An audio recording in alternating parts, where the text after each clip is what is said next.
Welcome everybody to 52 Living Ideas. Today we are going through the 7 sermons to the dead, and the topic today is Abraxas. We're covering Sermo 2, 3, and 7. This is an incredible topic, and I want to tell you something. I've returned to Carl Jung after a long absence, and I have found something really remarkable. All the work that we've been doing on Tao Te Ching, Bhagavad Gita, and the Gospel of John is paying off in spades. What I'm getting from Jung this time around is, I think, between 5 to 10 times more, because I have the context.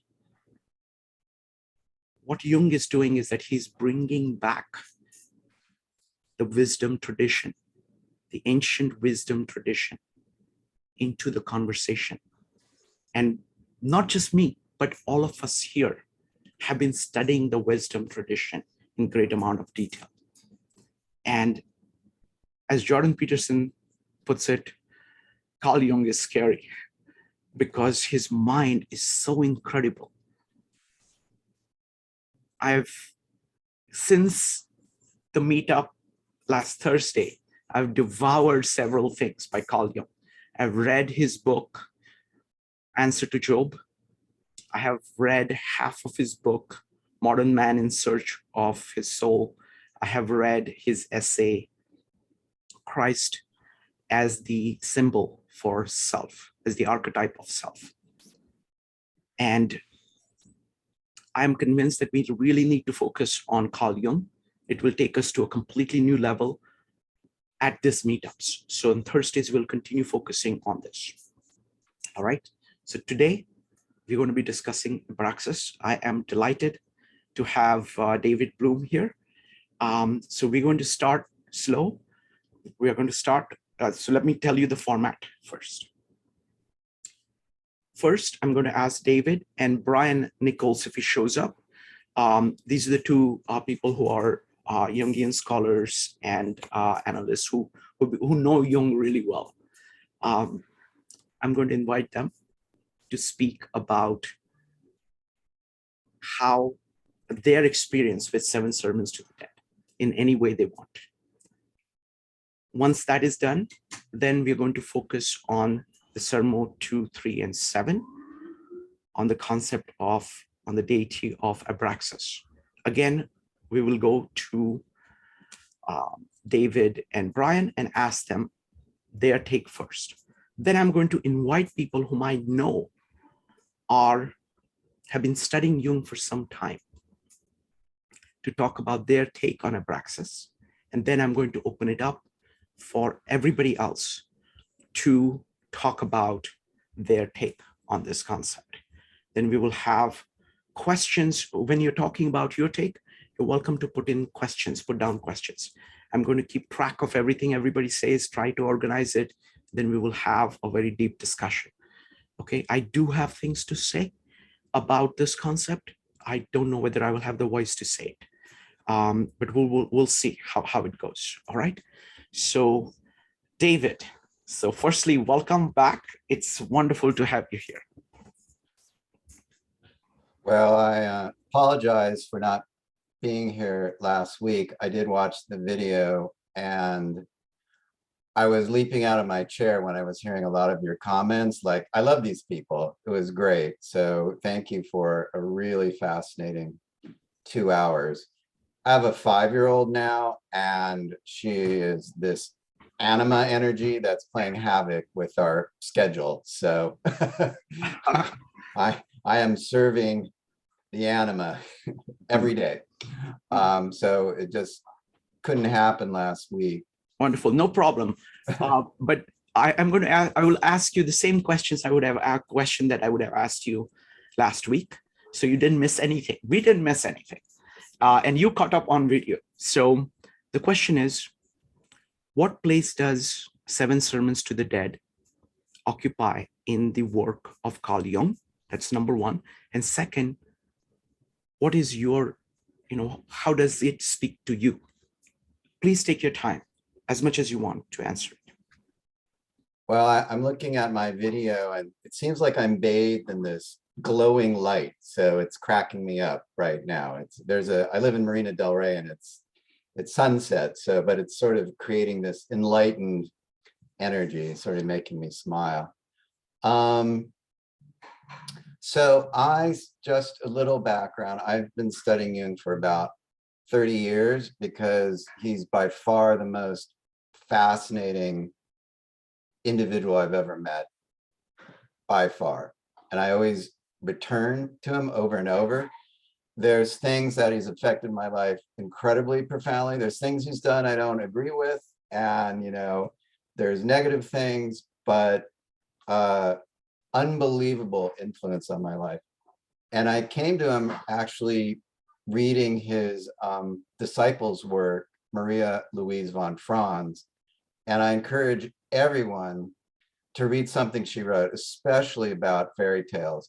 It's like having X-ray vision into the psyche. It's just fascinating how she takes apart these stories and tells you what's really going on. It was a profound encounter. And she is an incredible writer where, let's be honest, Jung is a rough ride. I mean, there's times where he might be easy, but he's tough to go through all this stuff. It adds to his mystery and being a mystic. It's like you're going through these ancient runes going, what is he talking about? Especially with the seven sermons. Now he's on a Gnostic crazy kick going on. But Marie-Louise von Franz, really smooth explaining his theories. And I was honored by Shikran. I did a talk on Maria Louise von Franz that's recorded. So I'm fascinated by the subject. Seven Sermons is interesting to me. What I am interested most about it is the context of when Jung wrote it. Like what was going on in his life when he wrote it. That to me is the most fascinating thing. I mean, he sort of said he was writing around 1916. So what was happening in his life, right? So he had broken with Freud in around 1913. And, that created sort of the beginning of this huge breakdown he had professionally. And then 3 years later, actually a year later, World War I breaks out. And he's in Switzerland. He's literally in the center of the whole world falling apart. So here's a man where his interior world is falling apart because he broke with his mentor and he didn't know what his future was. And literally he's in Switzerland in the middle of Europe. So he's in the middle of chaos. And I think that's really important when we think of the seven sermons of what was going on in his life at the time. Of course, he had a nice house and a rich wife and he had a practice. So, it wasn't destitute, but if you're going to have a nervous breakdown, that's a good way to do it. But there was a lot of chaos going on. And so what you see with the seven sermons and what he was doing in his black books was he was really trying to create order in his inner life and his outer life. He was encountering things in his unconscious, but I think he was just struggling to stabilize himself. So that to me is what's really interesting about this work. It's literally this brilliant guy struggling with all these energies, his inner and outer world in chaos, trying to find order. So to me, that's what's fascinating about studying this work. Wonderful. Thank you, David. So let's dive in. Abraxas. Who is Abraxas? Is that a general question or for me? To you. What we'll do is that we will go ahead and, so we're now talking about the Sermo 2, 3, and 7. As best as I see it, that's the core concept, Abraxas. So I would love to hear what you think of that. Go ahead. I'm going to share my screen. Can everyone see this? Yes. You guys see this okay? Yep. So Abraxas was like this weird missing link to me, because when I read it just in the Seven Sermons, you know, okay, it's one of many Gnostic gods he's naming, but I didn't really know how it fit in. And here's something that I think is really fascinating. To me, it's Jung's use of mandalas. So he drew this first mandala in 1916. So it's exactly when he's writing Seven Sermons of the Dead.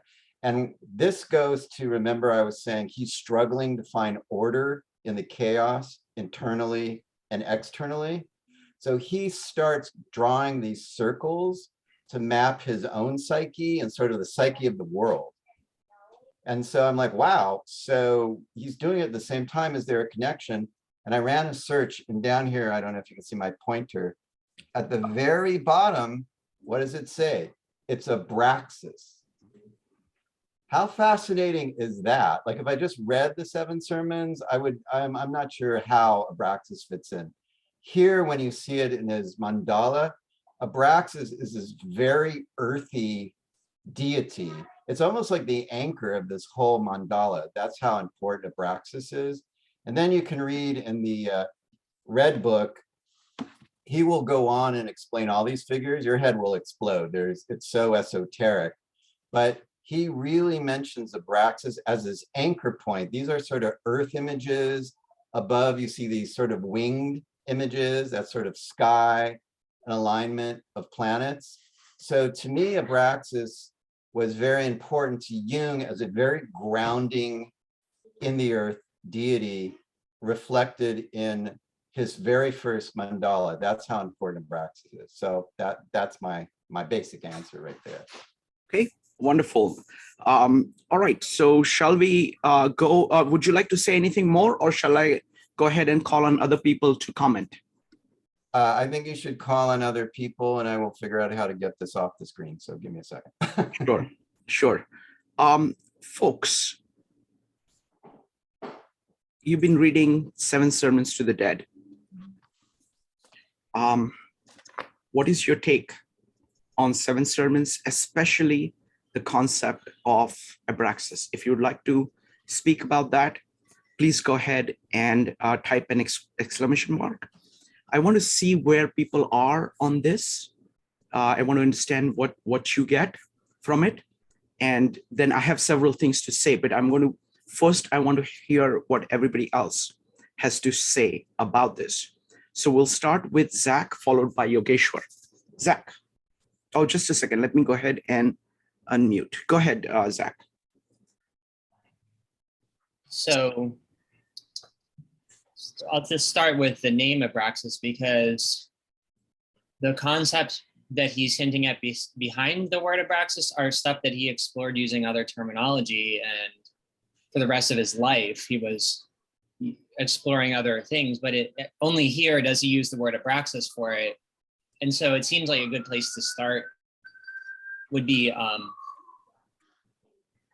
this idea of the revival of the Gnostic line of thought. So you have a history that starts 2,000 years ago and branches off into Orthodox Christianity. And whatever's going on with Carl, and that grows for 2,000 years up until the early 1900s. And then basically it starts decaying. It starts becoming a dead tree. And by evoking the Gnostics, what Carl Jung is saying is that the tree is alive. You just have to go all the way down to the original place where it branched off in order to find where the tree is actually still growing. And I think that's probably a really good understanding of why he would evoke that word Abraxas. I think that the actual concepts are something that is, I was really glad when you said you want to keep talking about Jung, because the actual concepts behind Abraxas are, like the self and like all these other concepts that he spent the rest of his life trying to explain, So I just thought I would start with like the historical fact that that prophetic evocation of Perfect. the old line, the old Christian line before it broke, that's how far back you have to go to find life, is kind of what I think. Wonderful. And Excellent. Shikran, if I can jump in to build on Zach. Please. In the explanation in the red book of that mandala I showed you, it's literally the tree of life is above Abraxas. So it's in complete alignment with Zach's saying. It's in that mandala where he's trying to find wholeness, there's Abraxas and the tree of life. So there is that rootedness. So he's purposely putting that in as he's sort of rebuilding his personal psychic orientation. So I just wanted to. Wonderful. So that's right on, Zach. Yes, and David, feel free to jump in anytime you want. I will all comment one thing. You know, Red Book, this 7 Sermons to the Dead, are his entire worldview presented in this most concise way he could possibly think of it for himself. That's what it is. And rest of his work, he's said this many times, the rest of his work is elaboration on that. So Zach is absolutely right that you will understand what is being said here as we go through much of Carl Jung. So we're going to start off doing that. But excellent point, Zach. Folks, go ahead and type exclamation mark if you'd like to share what you understand by Abraxas. Next up is Yogeshwar. Yogeshwar, go ahead. Abraxas. So this is how I've understood it. Abraxas, let's say, since we've been talking about in Gita, like the unmanifest is the Abraxas, and it's what everything is resting upon. All the manifest is out of the unmanifest. Then also the point that it's part of the pleroma, that it's not part of the manifest, it's part of the unmanifest, the Abraxas itself. Then also the other point that the pleroma itself stays everywhere, even including in the manifest. The pleroma is there, even in the creatura, the pleroma is there. It's not that the pleroma is something else, like the unmanifest.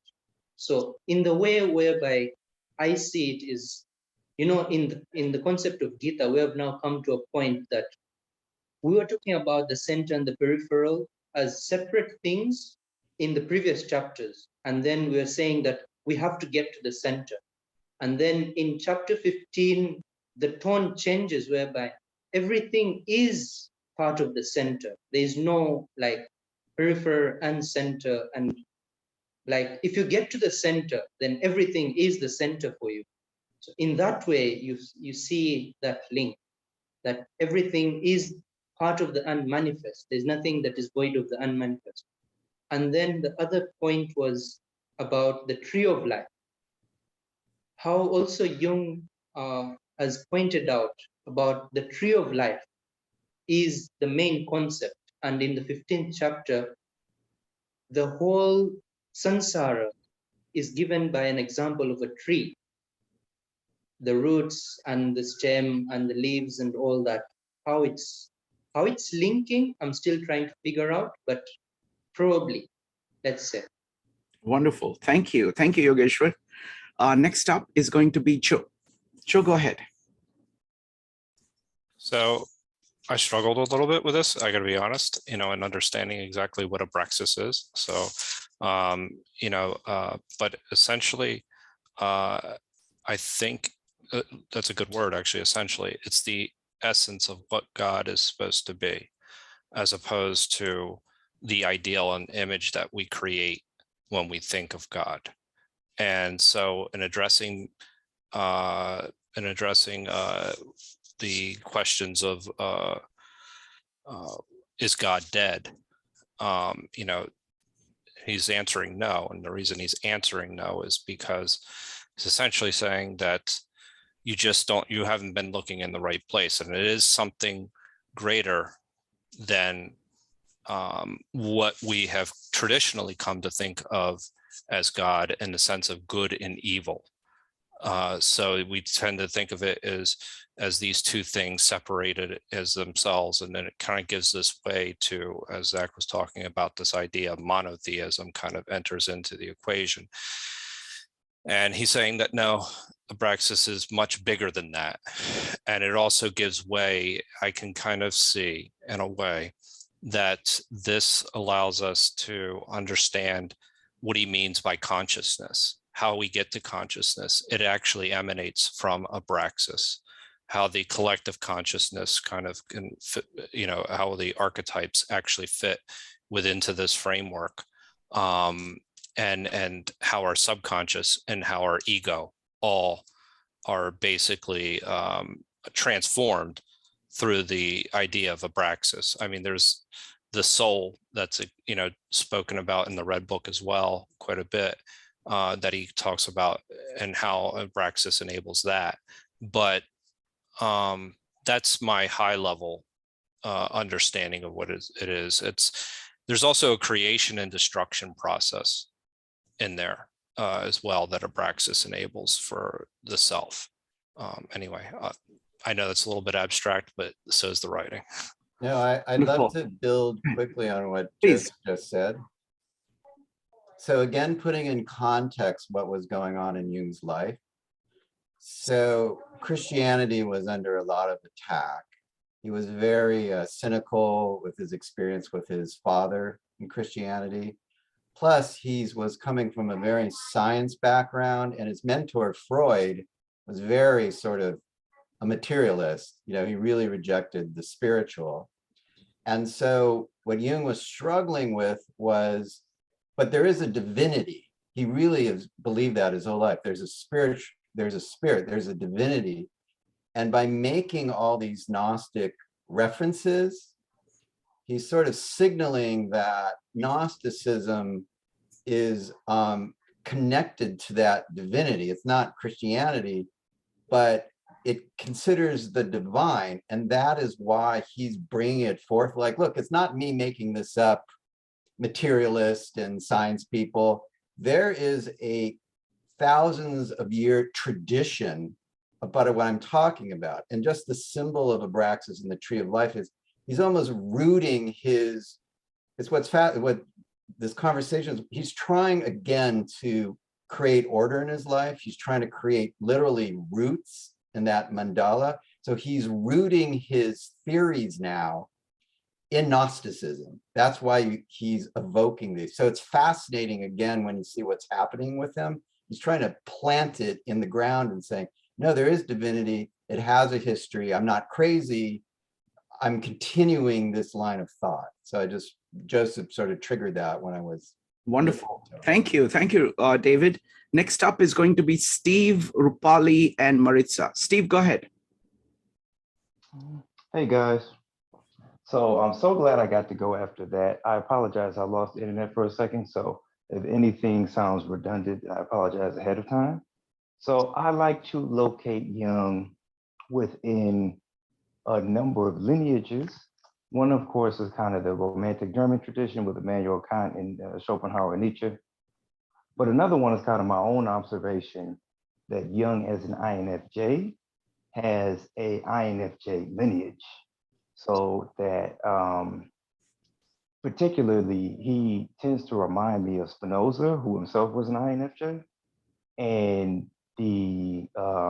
this particular work of his is very Spinozian.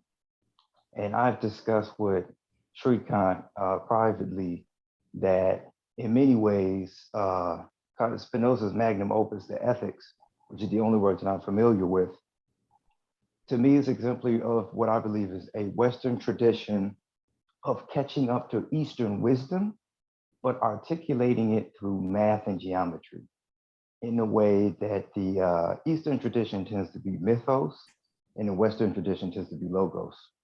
So this kind of Brahmin, all-encompassing existence of God in combination with this Hindu notion of creation and destruction as inextricably linked forces. And of course, this Chinese notion of the Tao. Jung's work in this instance, skates over all of them. And ultimately, I believe that Spinoza was trying to articulate this in math when he concluded his version of God. And Spinoza, like Jung, had a hard religious background that he in his adulthood departed from. And this is happening with Jung as well. And if we want to go back even further in the tradition of INFJ philosophers, there's Plato, of course. And what was interesting to me between Plato and Jung is so much that Plato and Jung have in common. Whereas one interpretation of Jung's archetypes is they're kind of the psychological version of Plato's forms. Another is that Plato wrote his most famous work, The Republic, kind of in response to, I believe, the Peloponnesian War, in which he lost a lot of friends. Like Jung knew people who personally died during World War I. So that each work serves as a sublimation of their emotional response to this tragic occurrence that in their lives was the worst thing that could have happened to them at the time. And I think it left so much of an impression on Jung that not only he formulated some of the thoughts in this work, but and I think the difference with the spiritual problem of modern man, he predicted World War II in 1929. And the focus of Carl Jung is this emphasis that we must understand man because of how potentially dangerous man is. And I think I see this, I see a line through archetypical expression, Jungian typology, and this notion in this work that man has to reach his destiny through his own being, to suggest that perhaps there's this kind of fate that each individual man has, that I believe is located in the consciousness. But in order to talk about this work, we have to talk about the collective unconsciousness, because this kind of all-encompassing divine-like being, it's very difficult to articulate. I don't know how Jung did it. I don't know how Jung did most of the things that he did and wrote most of the things that he wrote. But among many works that had a very different, and I listened to this on audiobook, but I had a rough time trying to separate the ideas and see where Jung was coming from. But at this point, Jung has proved himself to me as intellectual so many times that I tend to take it on faith that if I don't understand something, I just have to listen to it multiple times. So yeah, in essence, I use that lineage to try to understand Jung better. He has so many predecessors, but no matter how many giants he stands on the shoulders of, he always seems to come out seeming like the biggest giant himself.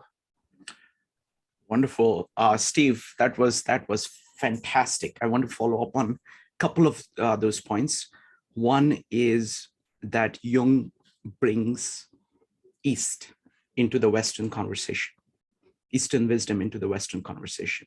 And he does it not imitatively, but integratively. He actually understands it at a very deep level and expresses it in his own way. It reminds me of what Transcendentalists did, or what Louis Sullivan did for Indian thought. So that's a fantastic point. The second point is just historical point. Both David made this point and you also made the point that this is happening during the First World War. You have to remember that the First World War was a catastrophic event, not just physically, but intellectually and psychologically, because it really challenged and destroyed many, many preconceptions that were there before that. And good thinkers of that age, like Jung, are trying to grapple with that complete destruction of the previously held worldview, and trying to say, okay, so what is man? Where do we start? And that is underlying the text here and of the entire Red Book. Thank you, Steve. Fantastic. Next up is Rupali, Maritza, and Evanik. Rupali. Hi, Shrikant. Thank you. I want, when I read about Abraxas, it reminded me of the idea of Namaste. It's that divine force. The divine God in you is the same God in me, and it exists in all creation. So it is like the yin and yang, the contrast, the balance between the contrasts. And also, we talk about Brahma as the generation or the creation force and Shiva as the destructive force. And you need to have that cycle of creation and destruction in order to live. So I think this idea of Abraxas, and this is the first time I'm coming across it, so bear with me. I think it is the balance of life that we live on Earth. Thanks. Wonderfully put. Thank you, Rupali. Next up is going to be, and I will build on this when I comment. The next up is going to be Maritza, followed by Evanik. Folks, go ahead and type ! To talk about what you understand by this concept. Maritza. So when I first thought of Abraxas, I was thinking very similar to what Rupali was just thinking, the yin and yang. But then as I kept reading it, especially in the Sermo 2, there's this juxtaposition of words that seems to be implying that it's the yes and concept. It's saying that Abraxas is that embodiment. And what I hear here is actually that he's inviting us to a bigger picture God that transcends every current concept of God that we walk with on the day-to-day. And as such, what I'm hearing here is that this is an invitation to be introduced to our own consciousness, because what is one's spirituality except for one's consciousness? And then it's your fault, Shrikant. I actually went out and got the book, Modern Man in Search of a Soul. And in chapter 10, he talks about, the psychic life.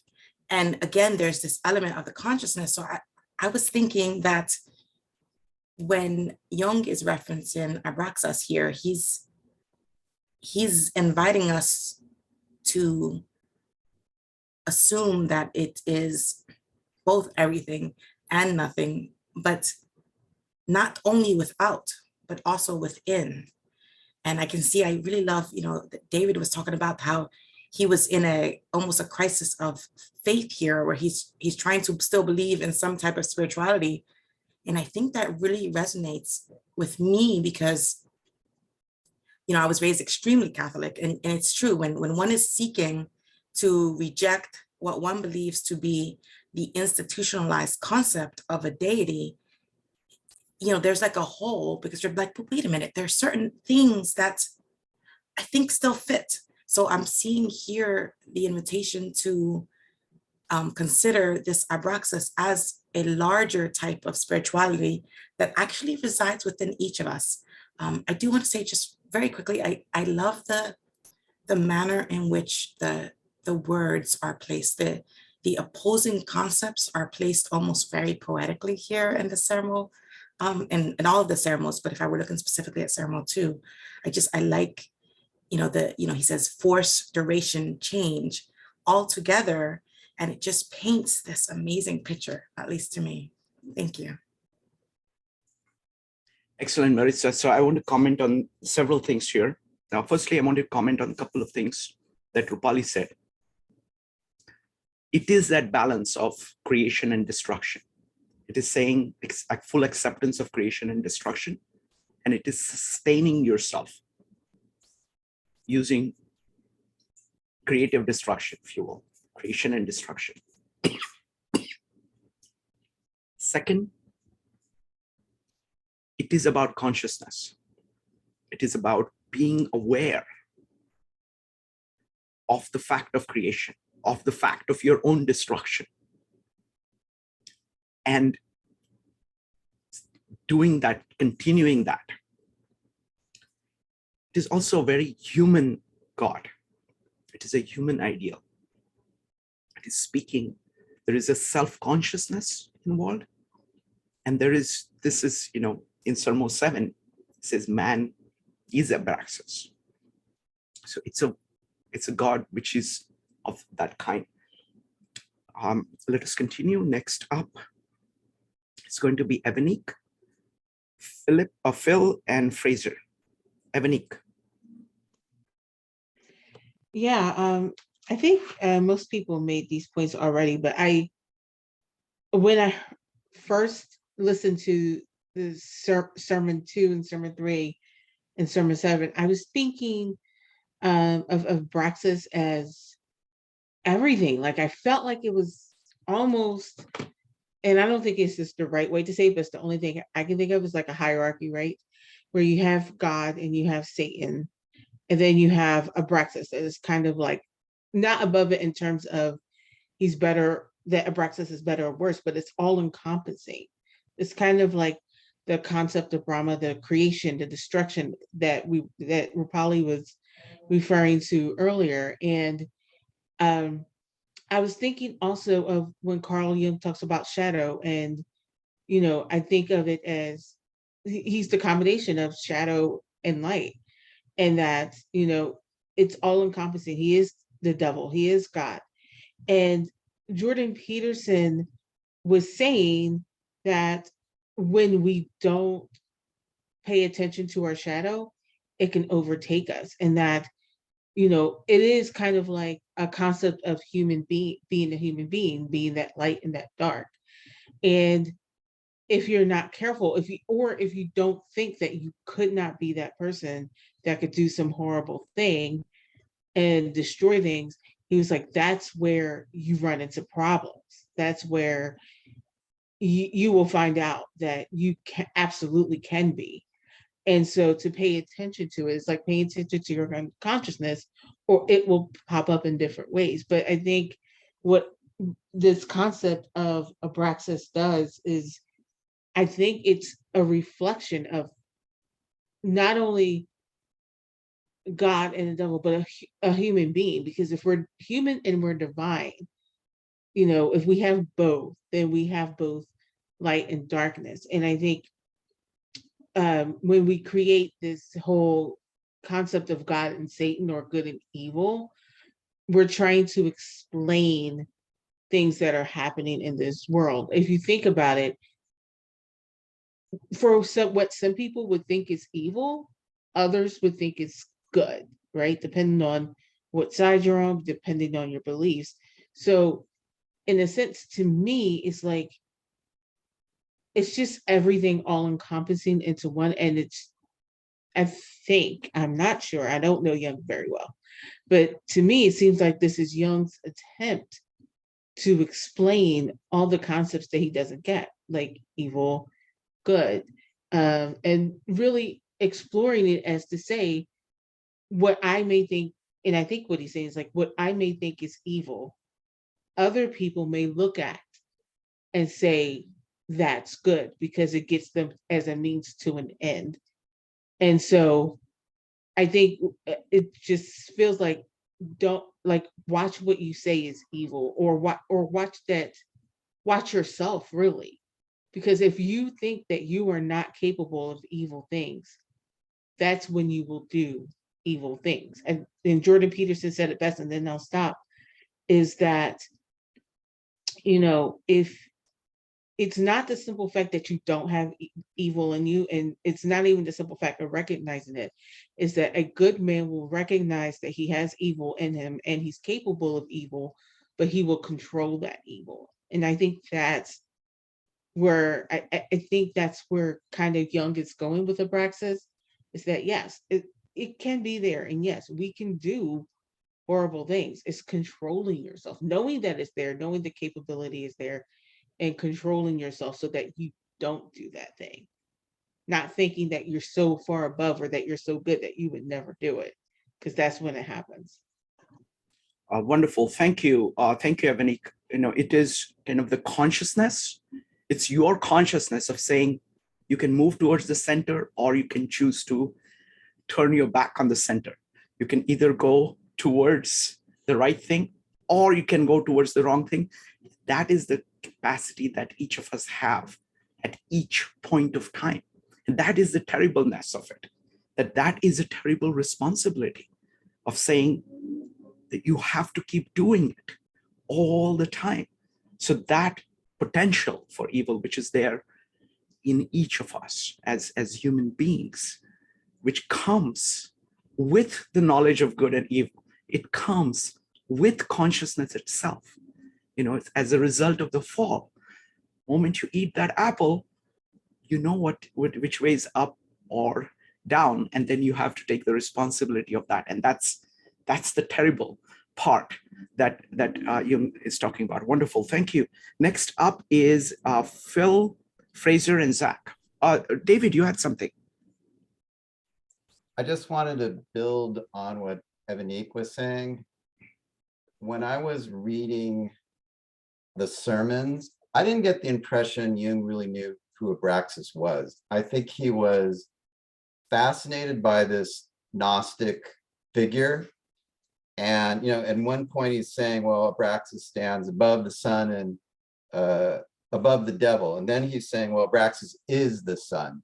So it was almost like he was free associating and pondering. It was like he was sort of right. Is it good? Is it evil? Like I never got a sense if he was very concrete, and he'd be the first one to admit in many of his writings. What I love most about Jung is he was very good at being okay with changing his mind or going back and editing. He was not like so many scholars who go, I wrote this, I got my PhD, and I'll fight to the death, even though I know I'm wrong. He was never like that. He was very, very experimental. So it's almost like he's got this Abraxas doll in his hand, and he's trying to figure out where it goes. That's just and when Evanique was talking about it, it's like, yeah, is it good? Is it evil? Does it even matter? I think to him, he was just almost excited about the revelation of there's a Gnostic spirit, Abraxas, that is a player in this game. That's a player in this rebuilding our spirituality. So that's you brought that up, Evanique. I wanted to flow with it. Wonderful. Thank you, David. I also got the feeling that there are lots of contradictory elements of Abraxas as Jung discovers it. And part of it is what David is saying, that it is not fully delineated, but I think there is something very big there. And Jung knows that. And that's what he's zeroing in on. He doesn't it's not fully explicated, I don't think. And I think there are parts which, he's not sure about. Maybe, I can see that there are some contradictions in that, but at the core, there is something that he's getting at, a deity, something, a goal, an ideal, or a possibility that he is groping towards. And that's what a visionary process is about. It is trying to go and saying, what is the deepest thing here? And let me see if I can make it more accessible to others through my words, through my drawings. That's what art is about. So this is a work of art. This is work of high art. I was reading his piece on literature and psychology. And he makes this exact point there, that great artists like Goethe or Dante are doing exactly that. They are trying to show you a vision of what is possible. And that's exactly what he's doing here. So thank you, David. Next up is Phil. Phil, go ahead. Let me perhaps try let me attempt to grope with you, let's put it this way, in trying to get to the bottom of this. So firstly, as I was reading this, I thought this was a really crucial point. So I'm actually, it's great that you guys are zeroing in on this concept. And the reason I think it's crucial is because in any kind of system, your definition of deity is essential, right? The way you define God determines pretty much everything else. And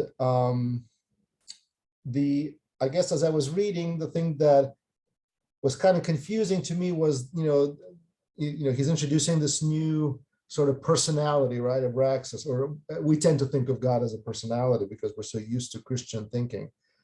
And then, then he's comparing it to our conception of God, and he calls that Helios. And so it's like now you have sort of this almost pagan genealogy, like Greek mythology, right? You have multiple things that we have to put in our minds and juggle at the same time. What helped me, and I don't know if it will help you, was to step back and go back to reading some of the surrounding works that were mentioned, in particular, the answer to Job. And what I pulled out of there really helped me when I went back to Seven Sermons of the Dead, which was this concept that he says, truth doesn't have to be physical only. Truth is psychic. And what he means by that is, when we talk about God, it's not necessarily that there is a physical being out there called Abraxas, but that it is a spiritual reality, a reality in our conscious being, which is not necessarily a physical thing that's independent of us, but it is a reality nonetheless, just like the idea of Christian deity is a reality to so many people, regardless of whether or not there is an objective being like that the Bible describes or people believe in. It's a reality for those who believe in it. And it's a certain kind of reality in their minds, in their souls, in their hearts. So that was helpful, because then I thought, okay, so what he's saying is this deeper deity that is part of this unconscious or conscious reality combines the qualities that we tend to separate in the Christian conception, right? God has no evil in him in the Christian conception. However, Abraxas is what he calls less definite. So he has to include both in him. And that's a concept that I found very interesting, because I'm not used to it. A lot of the Christian thinking is not used to that concept that God actually includes both sides of the equation. But when he talked about the Old Testament, and I guess that's where the answer to Job is helpful again, God is very violent and very capricious and very, very,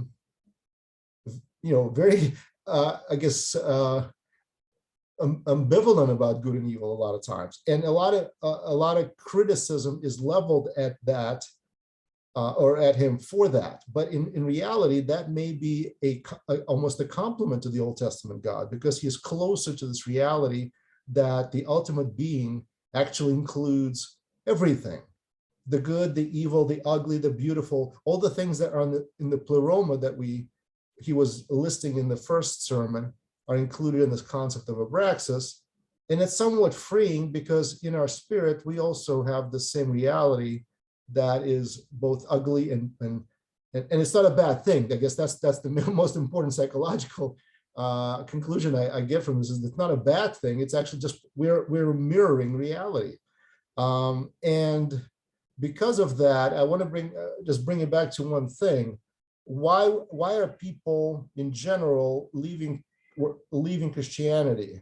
I feel like, having been on the inside of that particular religion, I feel like a lot of it has to do with the fact that it's not describing reality as it is. It's leaving out parts of reality. It's not encompassing reality in its ugliness as much as it should. And therefore, the concept of God that actually has the good, the bad, and the ugly in it is a little bit more comprehensive, and perhaps a little more inclusive in that sense of reality. And therefore, especially if we think about it not as a physical thing, but as a reality of consciousness, as a reality of our spirit. If you remember, with this group, we read Dante, and I couldn't help thinking about this thought. When we were reading Inferno, there were a lot more people that were very interested and had a lot of opinions, and it was very agitated and very lively. As we progressed to Paradiso and sort of left a lot of the evil behind, the group got smaller, and also the interest got smaller, because it was kind of one-sided. It was more intellectual, there was not a lot of back and forth. It was more kind of pure, but at the same time, not enough. And the reality was also a little bit, I think, suffered from that. And maybe the poem suffered from that a little bit. In general, the depiction of heaven, I think, suffers from lack of this reality that encompasses the ugliness, the evil. Something about our nature refuses a world that has only white color. It needs all the other colors. It needs all the other part of the spectrum. So those are some of the thoughts that I had about this. Fantastic. Thank you. Thank you, Phil. And I also read the answer to Job. I never read it before, so I just devoured it. And the biggest point that I got from it is consciousness. And Jung makes it really beautifully. You know, Job is conscious. And he's talking to Yahweh. And Yahweh is not conscious of himself. Whereas when you look at the God in the New Testament, he is conscious. And that consciousness is a self-consciousness, being aware of what you are, what you're doing, what is good, what is evil. That's a core part of Abraxas and the New Testament. David. So there was a mention, and I love what you said about Helios. And again, what fascinated me was studying what was happening in Central Europe, aside from the war. There was a giant sort of movement into sun worship and spiritualism. It was huge in Central Europe. So he says in Sermon 3, Abraxas is the sun. And that was a big deal. That was a big, if you go and do research on Jung, especially when he wrote Symbols of Transformation, half that book is about sun symbols. So again, I love what you were saying, Shikran. It's a little bit of a tangent. I don't know if you saw the Get Back documentary, and there's Paul McCartney, and you see him strumming the guitar, and out of it comes the Get Back song, but you see the chaos of the creative process. You nailed it, Shikran. What we're seeing now with the 7 sermons in this point of his life is him strumming on the guitar, sort of searching for the song. You know, that mandala is like him literally writing the notes down, going, well, Abraxas is down. No, that, oh, he's up here. So we are seeing him wrestling with Gnosticism and solar worship and his Christianity. So that's what's fascinating about this work to me. It's like we don't see the end of the song. We're in the middle where this genius is playing with the pieces. So I just wanted to build on the last comment. Thank you. Thank you, David. Next up is going to be Fraser, followed by Zach. Fraser, go ahead. Okay, great. Thank you. I only really have a brief observation that I want to toss out, but it's in line with some of the context that David had offered about Jung trying to find grounding throughout this process. And I just kind of want to highlight Abraxas as a sort of point of orientation. I'm looking mostly at a Sermo 7, but what we see in the context of man here is this inner world. And within this inner world, there's this single star at the zenith. And this star is being conflated with Abraxas. And what we see is this kind of classic Jungian imperative where when the greater world waxeth cold, burneth the star. So there's this image of orienting your attention towards the star, orienting your attention. And an association that came to mind for me with this is disaster, with the etymology being separated from your stars, being separated from orientation. So what I was kind of taking out of this was just this observation that all kind of qualities aside, whether they're nebulous, paradoxical, it was a point in which you can fix your gaze, that prayer increaseth the light of the star, that you can affix your attention towards it. It can serve as a point of orientation, and that you ought to turn to it when the greater world waxeth cold. So. Wonderful. Excellent. Excellent point. I mean, I really like that line. I think it says, man is Abraxas. So it is a human ideal. It is holding it up for you. You know, you can be that. It is a terrible thing to be fully conscious of everything that you can do, everything that man can do, and take the responsibility into it. Wonderful. Thank you. Two broader points for following up on Shrikant. The context really was incredible intellectually in World War I. Two that came, and in the wake of it, two that came out, two other schools that came out, Dadaism and Surrealism.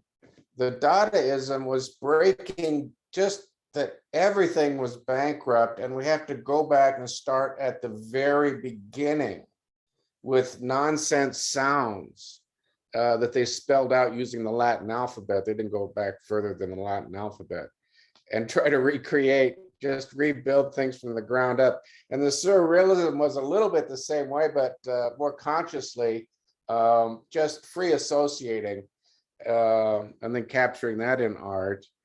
Trying to reconnect everything. I think that Jung probably is the most coherent of all these attempts. The other point is one that really has, my thinking was triggered by what Joe said, and then Yogeshwar, and then so many others. There have been so many great comments, but it strikes me that for focusing on Abraxas, that it is a force, and he does use the word, he does describe it in Sermon 2 as a force, and I'll, just for a lack of better words, I'll say a force which enables pleroma to manifest itself in distinctions of various sorts. And in that context, he's established that that God has become this the sphere in which distinctions exist, the good and evil and the rest. So that ties in with so many other things like the ossification and the ossification of the Christian tradition. And just so many other comments that everybody's made, but that's generally the understanding that I have. And that, I guess the one other thing what I'd add is I see pleroma, again, I like Yogeshwar's, that it could, I'm not sure I know all of the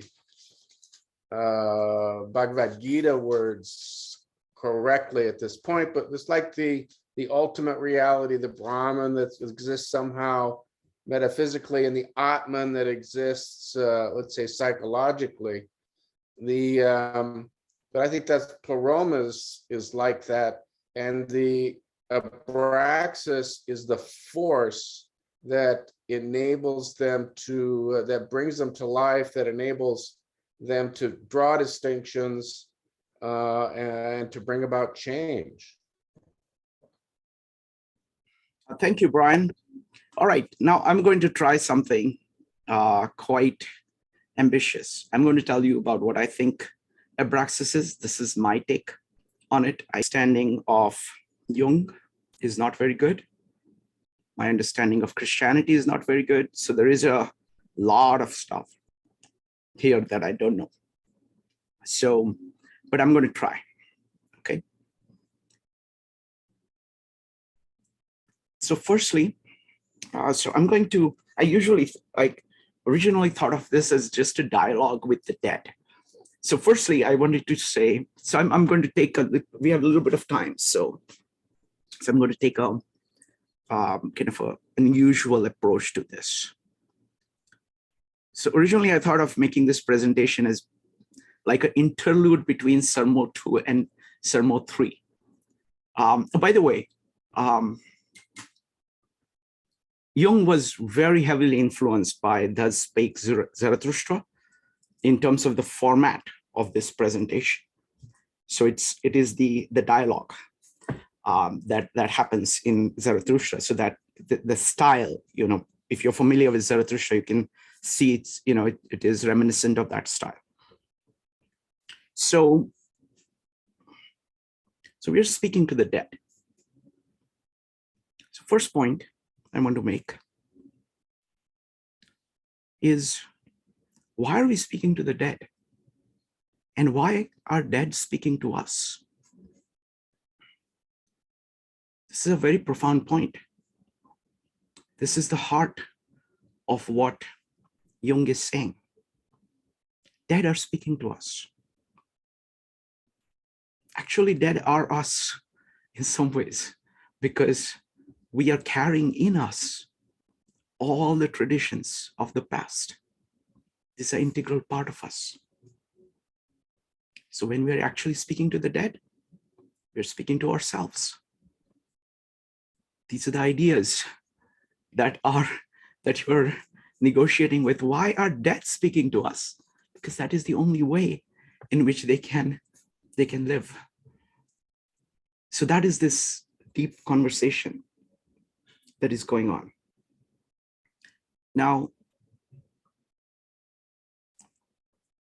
okay, I'm going to put it in a little bit of dramatic way, but I won't go too far with that. So I thought of it as like an interlude between when the Basilides goes away. After Sermon 2, the dead ask a jester, entertain us. We are here. We are waiting for our next sermon. Have a conversation with us. Entertain us in some way. You can either be an acrobat on a tightrope hanging between life and death, or you can talk to us about Abraxas. So the jester starts to talk. Okay. He says, I have my own dead who speak to us, who speak to me. And I will tell you what they told me about Abraxas. There is this one dead, my dead, Louis Sullivan. He thought of this in some ways similar to Basilides, in some ways very different. He says that there is a function right here in the center. And the function produces forms. There are all these lines that keep going out from it, out like this. It creates forms.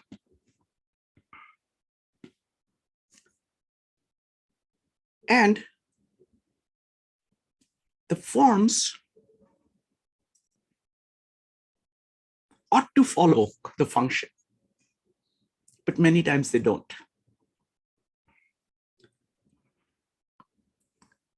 This circle here, do a better job of doing a circle. This circle here is functionated form, where the forms continuously are following the function. Moment they start to die off. So there is a tendency of the forms to go this way, because if you don't pay attention, all your forms diverge from the function. So the only way to keep this is to keep coming back to the center like this, to be oriented towards the center and to keep coming back to the center. And this line over here, this circle, is Abraxas. It is functionated form. That's what one dead said to us.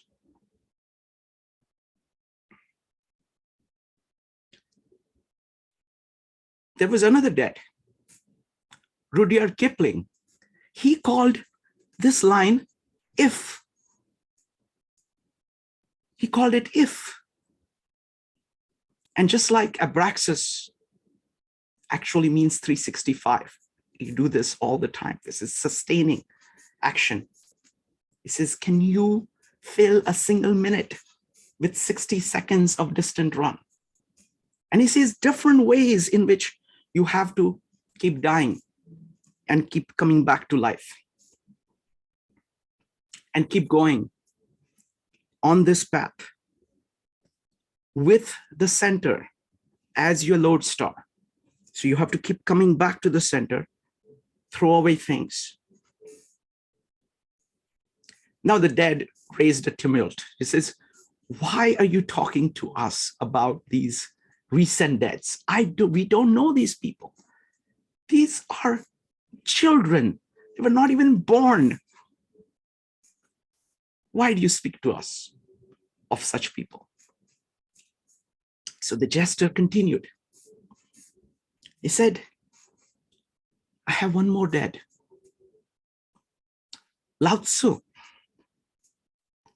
He thought of this as being the boundary of yin and yang, the boundary of chaos and order. He says you have to walk with your one foot in chaos and one foot in order.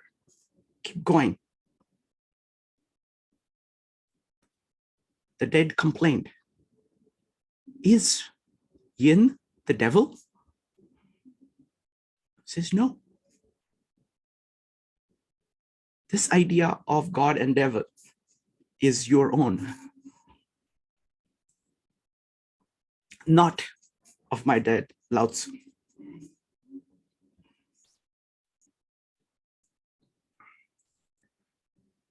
I will speak of one more dead, Vyas. He spoke of three gods. There is a God of creation. But wait a minute. Let me go back to the first one, Louis Sullivan. Think of this. Abraxas is life. This center here is the seed. It is creation. All life starts here. While it is moving this way, it is a sapling. This circle here, the great circle, is the flowering and fruiting tree that is continuously generating fruits that are coming back to the center. There are leaves that fall off. They fall off, but they don't go into the void. They come back as nutrients back to this tree. So this is the flowering tree. Of course, the dad said, you are very funny. You're comparing a god to a tree. How ridiculous. Okay, if you insist on hearing of gods, here are the three gods. Of Vyas, there is Brahma, the creation that is right here in the center, that keeps creating things. There is Shiva, who keeps destroying things that are no longer serving the purpose of life. And this circle, the great circle, is Vishnu, the god of sustenance, who balances both creation and destruction to keep the world going. This great round is also the Ouroboros that keeps eating its tail. It keeps eating whatever it has produced in the past. And in eating itself, it eating its own dead, in sacrificing whatever no longer serves the center. It grows and keeps growing. It is the phoenix, keeps dying and being reborn again, and keeps going like this. Okay, enough of this nonsense. Who are these gods who are these dead that you speak of? We cannot even pronounce their names.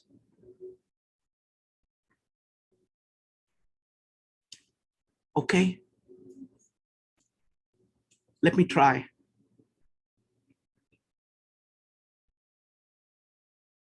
So you will hear only of your dead and of no other dead.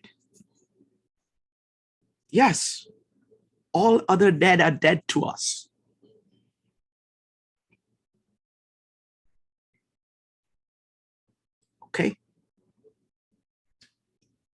Let us start with Jacob, the one who wrestled with man and God.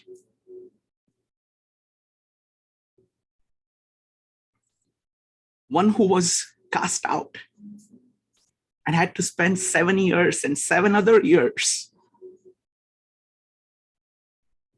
and then actually wrestled with God and kept going in spite of all the failures. Or let's talk of Joseph, who lost his coat, who was sold into slavery, who was cheated, who was vilified, and at every calamity that was thrown on him, continued to be righteous, continued to go from higher to higher level. Let us talk of Job, who went through hell, but never lost his righteousness.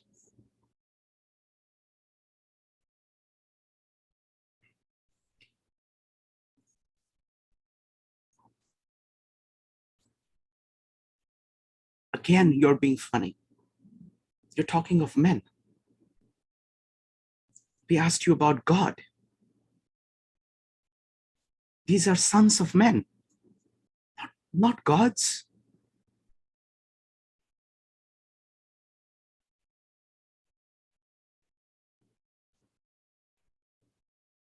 Okay, you see this circle? This is the circle that Moses held up, raised on a pole. This is the fiery serpent. When anybody looked upon it, they were cured.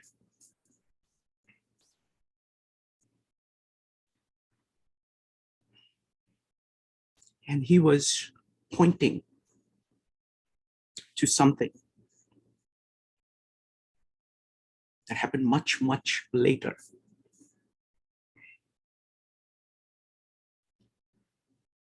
Okay, you're still talking about men, sons of men. Is that all you have to say? That Abraxas is like a man?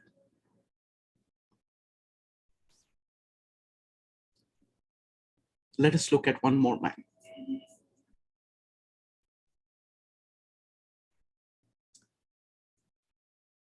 Who's also God.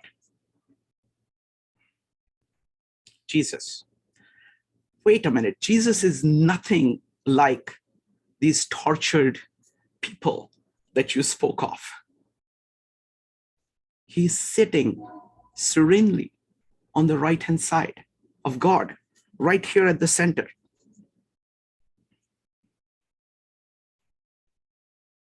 Yes, you can read the Bible that way. But there is one point in the Bible, just one moment. Just one moment. And if you sleep through it, if you blink, you might miss it. And that moment echoes everything. It echoes Jacob, Joseph, Job, Moses, John the Baptist.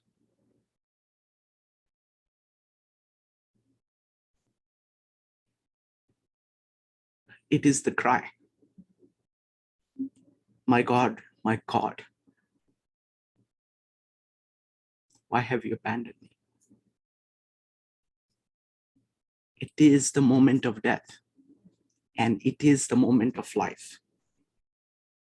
It is the cross which brings together full meaning of good and evil by taking on all the evil, facing all the evil. It is fully implementing and eating from the tree of the knowledge of good and evil. That is the horizontal. And thereby achieving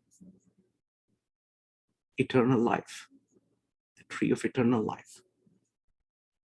It is a moment of death. It's a moment of life. All in one. It is full of agony. It is full of ecstasy. It is full of self-consciousness.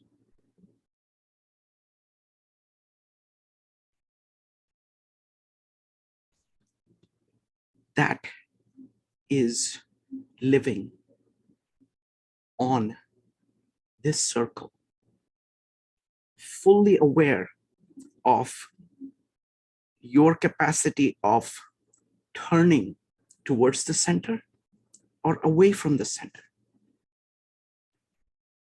That moment is the same moment of if. It is the same moment of standing with one foot in order, one foot in chaos. It is the same terrible spectacle of Krishna in chapter 11, when his friend Arjun asked to see him. And when Krishna stood with his full potential of destruction and creation, Arjun was terrified. It is that same moment. That is Abraxas. Chester, you tell a very amusing story, and you unnecessarily disturb the peace of the dead. Go your way. We will now continue with our sermons. Thank you.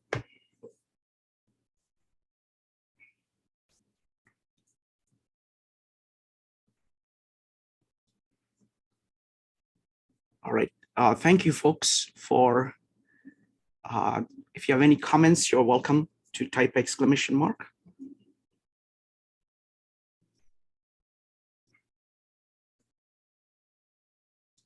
Evanik. I have a question and a comment. Yes. One, did you just make that up? Like, yes. That was amazing. And I don't think I would have gotten Abraxas as well as I do now if you hadn't done that, because you just showed it through every religion, every belief system, even like with Louis Sullivan and his concept of form follows function, and the creation and destruction, and the way that was most profound. And I have to say, when you talked about Krishna showing his true form and saying that is Abraxas, if you think about the visual, when he showed his true form to Arjuna, it was like people going into his mouth, he's chewing them out, he's spitting them out, he's like, it's that creation and destruction, and it shows the necessity of Abraxas and how life could not be without Abraxas, right? It like that creation and destruction, it's all a part of the cycle. As Rupali said, it's all a part of that cycle. So bravo, you did an excellent job of showing Abraxas. So kudos. Thank you, Evanik. Next up is going to be Brian, Rupali, and Zach. Brian. So I want to thank you also. I thought that for me, that was very moving. And I thank you for putting so much of yourself into that. So thank you. A wonderful thing. I would just prefer to stop there and leave it at that. Thank you. Appreciate it. Next up is Rupali. Shrikant, that was brilliant. Thank you. I mean, just amazing. To that list of the dead, I would like to add Maria Montessori, because she talks about the spiritual embryo that is present in every child. And give me just a second.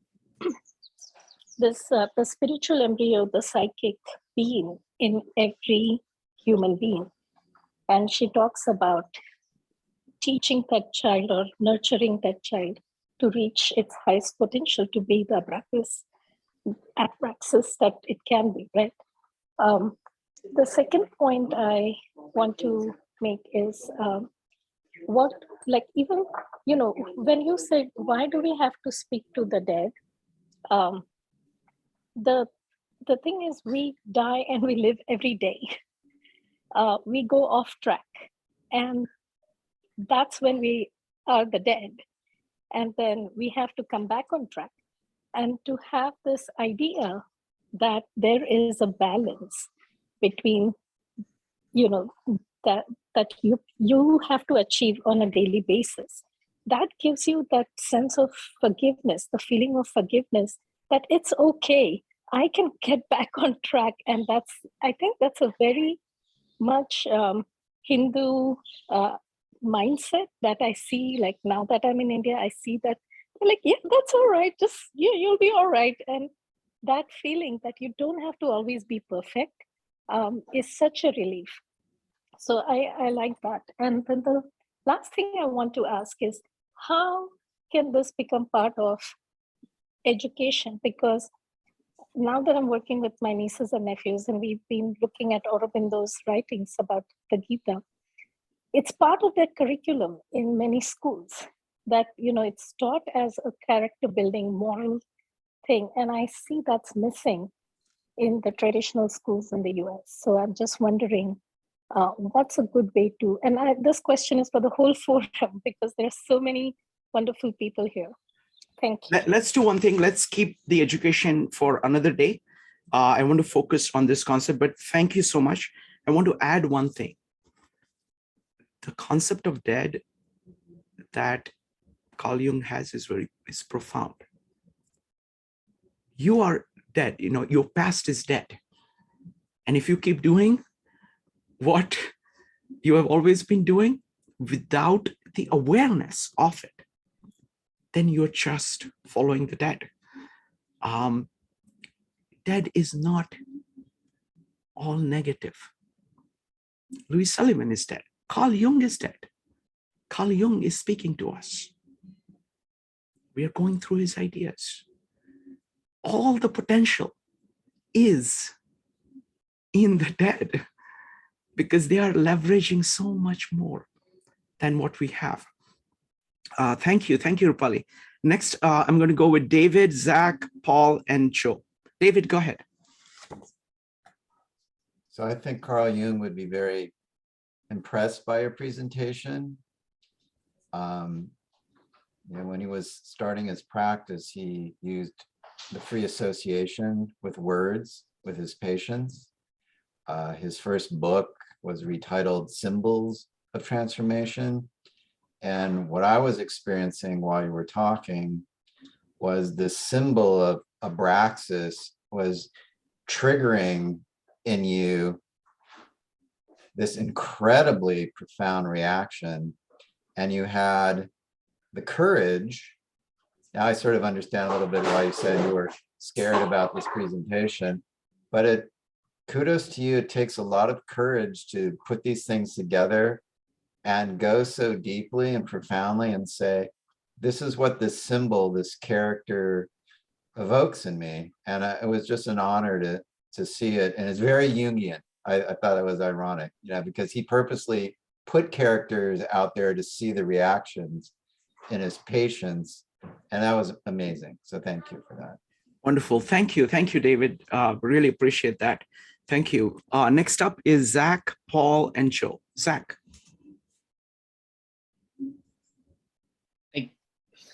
I just feel like when I discovered Joseph Campbell, this book, Hero with a Thousand Faces, there was a myth that he recounted, and that for me always might be similar to Abraxas. So I feel like I want to just read it. Sure. Let's do one thing. I'll have you do that. Let everybody comment, and then I will come to you for reading it out. Okay. Thank you. Okay. Thank you. Next up is going to be Paul and Joe. Folks, if anybody else wants to comment, they're welcome to type an exclamation mark. Paul. Yes, on my chat, I see David. Did you miss David, or am I misreading the chat? I don't want to miss. I'm keeping track of everything. Go ahead. Okay, thank you. I just wanted to make sure nobody was left out. But I am glad I came tonight, Shrikant, because I haven't been to any of the meetups except the poetry meetup for a while. So I don't know if you've been doing this regularly, but there's a way you used to talk about, and I saw your previous meetups on the diagram you had created of consciousness, and you talked about the circle and the diversion. I think you had Jung around Jungian concepts on each of the poles of the outer circle. And it was done, your presentations were fascinating with a lot of enthusiasm. But tonight I saw something, I saw your soul, Shrikant. I've never seen, it's like you took the poetry meetup and brought that here. So thank you. That was what amazed me. It wasn't just the intellectual enthusiasm which characterizes you, but your heart and soul. So wow.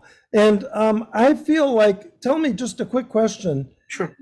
My mind went back to the Greek tragedies and the chorus. Now I'm not an expert on those, but I sort of felt like you were honoring sort of an ancient tradition of philosophical exposition in the way you wrote it. Like you were dialoguing with the chorus who was commenting on you as the actor.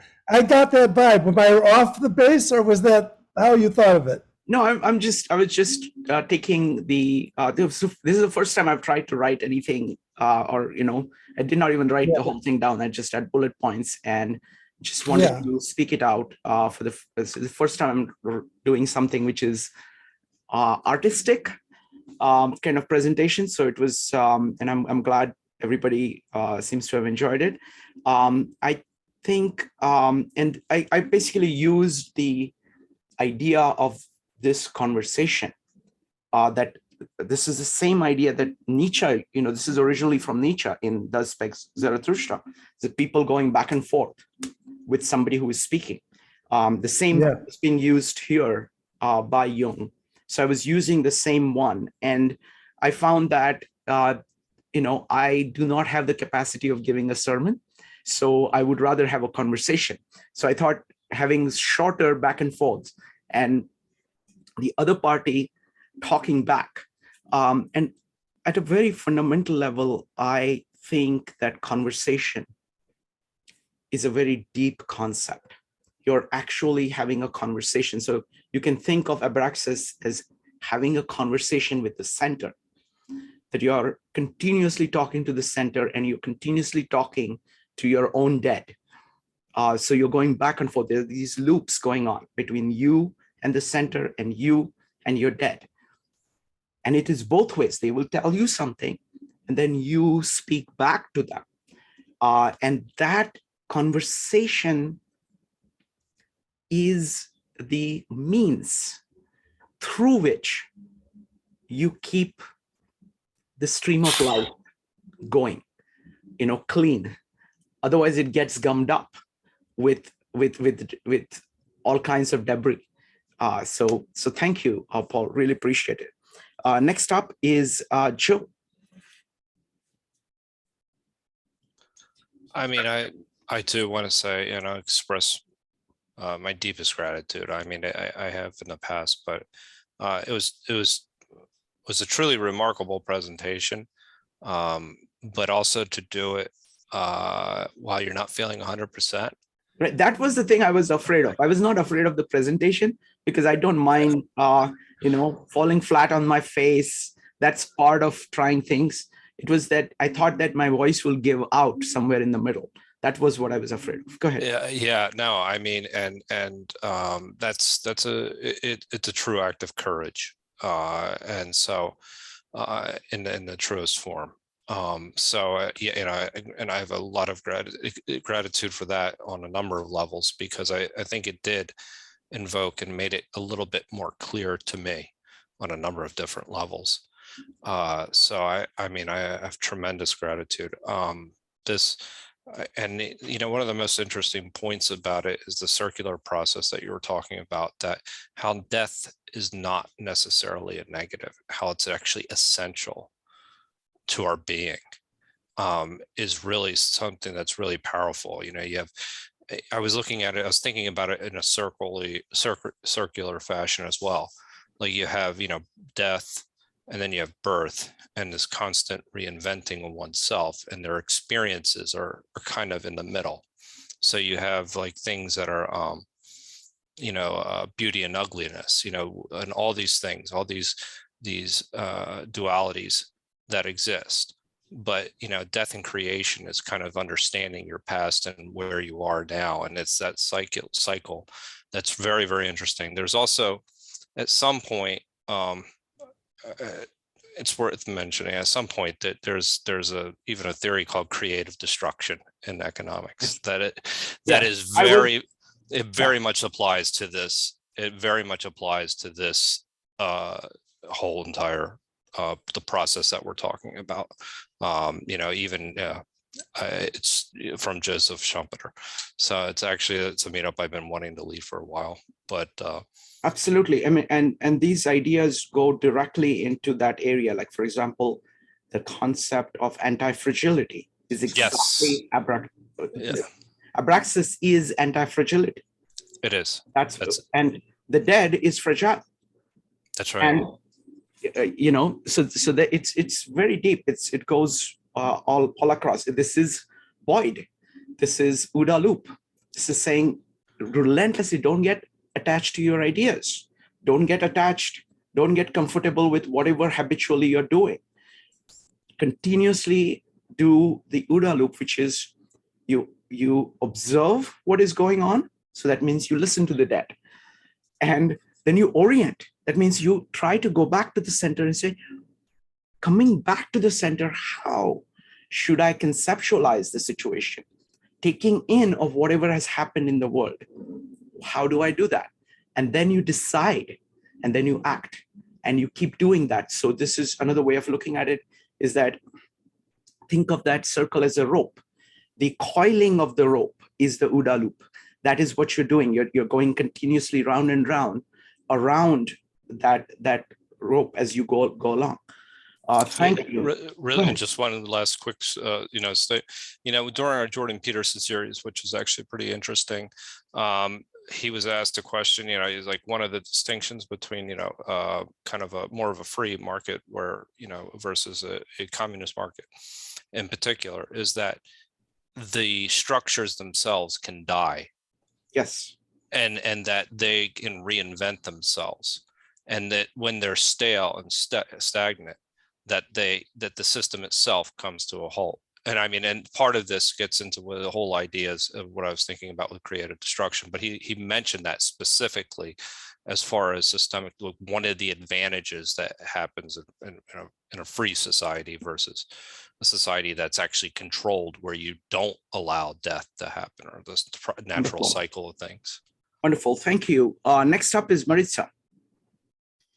Shrikant, I absolutely love the idea of, you know, the conversation aspect, and the focus on, you know, the dead. It's interesting because, so, you know, I come from a culture, there's a lot of you know, we have a lot of the embodiments of the religion, as it were, of the Oricha, and, you know, it's like, for us, death, it does not signify an end to anything.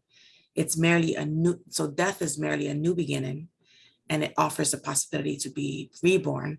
And that's actually what came to mind as you were dancing for us, because it's a fascinating, you know, not all you know, philosophical thoughts, include this reminder that, you know, that your ancestors kind of color everything. And so I really appreciate looking at it from that aspect. Honestly, when I read the Sermos, the 7 sermons for the dead, the fact that he was speaking to the dead almost was like a backseat for me of so many other concepts, but you kind of brought it more into the front for me. And I think it's it gives a just an extra bit of weight to this idea of, at least in my mind, the idea of it being both, you know, within and without, for the perspective of it's impossible for each of us as individuals to be who or what we are without our ancestors. But the same is also true of everything that exists out and around us. So you know, this concept of Abraxas, he's speaking to the dead, but he's also speaking for the dead, which I just think that that's like a great aspect to focus on. And now I want to reread the sermons and look at them with that more closely in the front of my mind. Thank you. Wonderful. I want to elaborate on one point about speaking to the dead. In the deepest sense, in Carl Jung's thought, when you're speaking to the dead, you're speaking to the unconscious, both personal unconscious and the collective unconscious. Means you're talking to the entire history, our evolutionary history, our cultural history, and you're bringing all of that. You're listening to all of that, and you're speaking to all of that. You're choosing which of it you want to manifest in your life. You're open to everything, basically. If you're not listening to your unconscious, your conscious is very impoverished. It has only what it has. It is very limited. So this concept of listening to the dead and actually having conversation with the dead is actually a metaphor for the proper relationship between the unconscious and the conscious. David, go ahead. Yeah, it took me a long time to wrap my head around what he meant by the dead. And I think you're right on. It's really memory. That's really what it is to me. It's fascinating. It's profound that psychologically we're passing on memories from generation to generation. So if I'm watching my grandmother as a little kid bake something, I have a memory of that. And if she passes away, she's technically dead. But I have a memory that I can reference of the image as if she's alive, baking a pie. And I go, oh, I remember how grandma did that. So that to me is, you know, the body knows how to recreate lungs and organs. So that to me was so profound, where Jung's saying it's not random chance evolution. It's a passing along from generation to generation, this collective memory. When I really stop to think about that, it's awe-inspiring, because it's like, it's just in plants, in every animals, in human beings. It's really a transfer of this collective memory that they no longer exist. So that's the dead, but we're in constant communication through our memory. So it's very profound to me. Wonderful. Let me do one thing. I want to tell you that, you know, Carl Jung, I've been just marinating in Carl Jung's work now. I'm reading the Red Book. I'm reading, I've finished the Answer to Job. I'm reading as much as I can. And I think, you know, many of you have been participating in a lot of meetups on the Gospel of John, on Bhagavad Gita, on Tao Te Ching. I think Carl Jung has to be the next step, because he's explicitly dealing with this question. And this he has done in like 1913 to 1930, 35 time frame. So it gives you something, and he is just incredible of how much he's able to see forward. I read that essay in Modern Man in Search of His Soul. This is a chapter number 10. And I said, this is exactly the situation today. There is no difference. There is no difference. He has nailed it. Okay, so what I'm going to do is that next, I'm going to do, Thursdays, we're going to do Jung. Okay, and I'm going to select pieces, which are the most accessible pieces. So far, I have found at least 5 chapters in this book. I recommend this book, Modern Man in Search of His Soul. So we're going to be doing this every Thursday. We're going to start off with chapter 10, which is exactly about the problem of the modern man, how he has lost his spirit. Okay, that's what we have been talking about. And he nails it, and his observations there are quite incredible. So I want to start that, and I want to invite everybody, people who are not familiar with Jung, but who are familiar with the 3 great works we're studying. You will get a conceptual understanding of how to possibly integrate that into your life. People who are just familiar with Jung, but not with these 3 works, I have to tell you that our group has been doing something really spectacular. The reason I could just rattle off what I did is that we have been studying this matter. We've been studying this for the last year, Tao Te Ching, Bhagavad Gita, and Gospel of John, and being able to go between them effortlessly. So and that's exactly what Jung's basis is, by the way. So this would be like a very cheap way for you to get Jung's basis and to talk about Jung's ideas. So I think, everybody will bring up things from these 3. So I think it's going to be a great series. So I strongly encourage you to come and participate actively as much as possible. All right. So Zach, let's do the reading later on. I want to focus on, we're kind of running close to end of the time. Any final comments on this meetup? So we will come back to the remaining sermos. These, 1, 2, 3, and 7 are really the core sermos. The other ones, you will understand it better if you have read his works on, femininity and masculinity. There is a whole bunch of works. So what I want to do is I want to keep the sermo away for some time. We will come back to it, as Zach pointed out, that it's very difficult to get some of these concepts. The rest of the concepts we can come back to once we have done some work. So I just want to give you a preview of the book. So what I'm going to recommend is that we're going to start with the chapter on spiritual problem of modern man, where Jung directly addresses this question that we've been struggling with. Then we'll talk about the states, the chapters are states of life, which is an amazing chapter.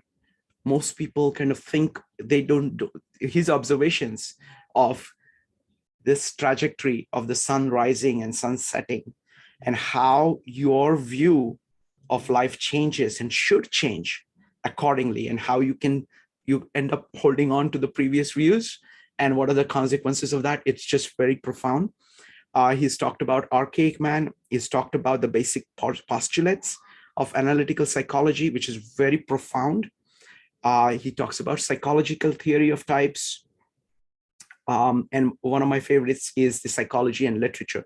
So at least, 3 or 4 of these we will pick up and do that. So I will go ahead and post the recommended reading order for this particular work.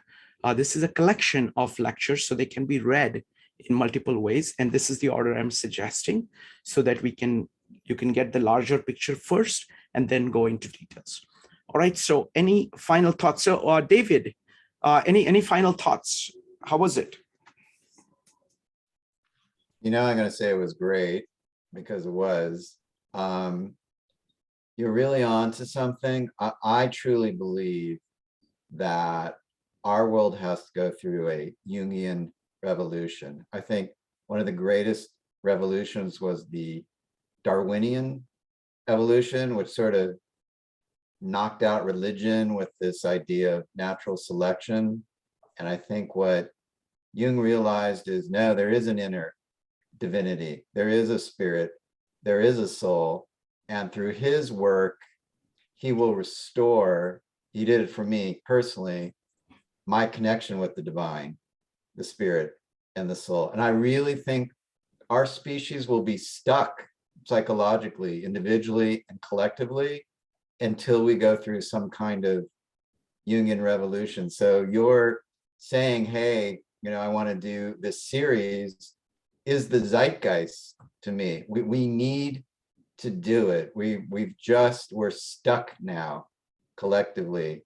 And so we need to do a giant Mandala individually and collectively. And what I loved about today was it was an insight into, it's a messy process.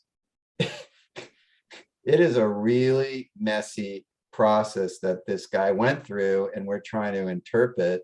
There's no guarantee we'll get through it, but at least he had this torch and went into the deepest recesses of our being. So the fact that you're grasping on this and want to amplify it, it's right on. It's necessary. It's time. And thank you for inviting me to this. I had a great time. Thank you. I would love it. As many of these things you can participate in, the better. I really appreciate all your insights. Does anybody else want to comment about the prospect of studying Jung? Especially the regulars who are, Joe, what do you think about? I think it's going to be a challenge, but I think it's the next step, as you had mentioned, in kind of tying all these works together and understanding the concept of God in today's world. So I think it's also it'll give us an interesting way to understand modernity as well. So I think it'll be a really interesting and challenging exploration. I really do. So I'm looking forward to it. Thank you. Evanique, what do you think? I'm really looking forward to it, especially since I missed out on the first Jung series that you did. So I'm glad that you're doing it again, because I think it's better to be live and kind of work through it. I'm so new to Jung, so I am looking forward to learning more about this. And I did get the answer to Job, and I started reading it. I haven't finished it like you, but it was a really great work. So I'm looking forward to this work and, learning with the group. I think it's going to be great. Excellent. All right, folks. Thank you so much.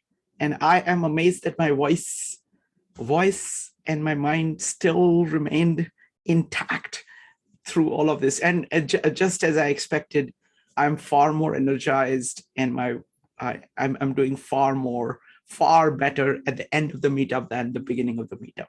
That's what these meetups do for me. They just energize me. So this is wonderful. I really appreciate everybody here, just the level of observations and comments. Thank you so much. See you, folks. Bye.